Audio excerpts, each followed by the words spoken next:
नमस्कार मित्रांनो, स्वागत आहे तुमचं पुन्हा आज व्हिडिओमध्ये। आज आपण पाहणार आहोत भटकते। अश्मयुगातील माणूस सुरुवातीला जंगलात राहायचा। इतर प्राण्याप्रमाणे तो सुद्धा भटकत असायचा। निवाऱ्यासाठी माणूस झाडा झुडपात आश्रय घेत असे।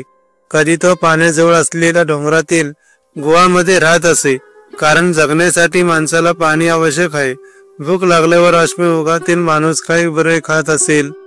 तो झाडावरची फळे तोडायचा, काठीने किंवा दगडी अवजाराने जमीन उकरून कंदमुळे काढायचा।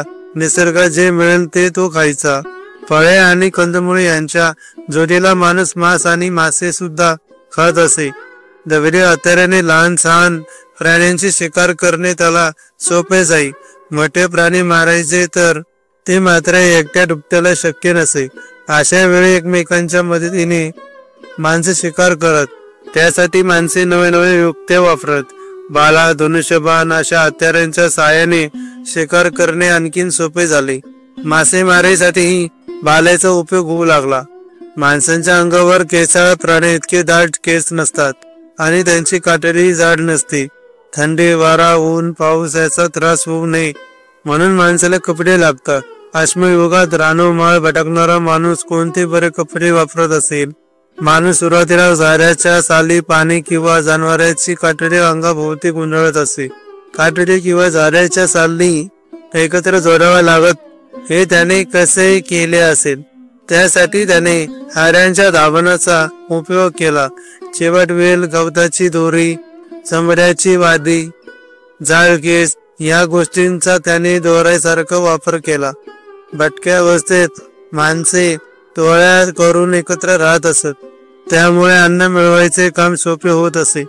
अन्न शोधण्यासाठी माणसांच्या टोळ्यांची भटकती चालू असे। एका प्रदेशातले अन्न कमी पडू लागले की या टोळ्या दुसऱ्या प्रदेशात जात। टोळीमध्ये एकत्र राहण्याचे आणखीन काही फायदे झाले। टोळीतील परिवारांना संरक्षण मिळाले। लहान मुलांचे अधिक चांगले पालन पोषण करणे शक्य झाले। टोळीतील मोठ्या माणसांचे अनुकरण मुले करत असत, त्यामधून त्यांना अवजारे तयार करणे, शिकार करणे यासारख्या गोष्टी शिकता येऊ लागल्या।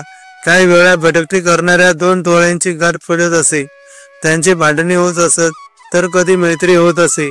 त्यातून दोन्ही टोळ्यातील लोकांना एकमेकांच्या अनुभवाचा फायदा होत असे। नव्या अवजारांची माहिती मिळत असे। नव्या कला शिकता येत। शिकाऱ्याच्या व राहण्याच्या वेगळ्या पद्धती समजत। यातून त्यांची आणखीन प्रगती होत असे। व्हिडिओ इथपर्यंत पाहिल्याबद्दल खूप खूप धन्यवाद। नमस्कार।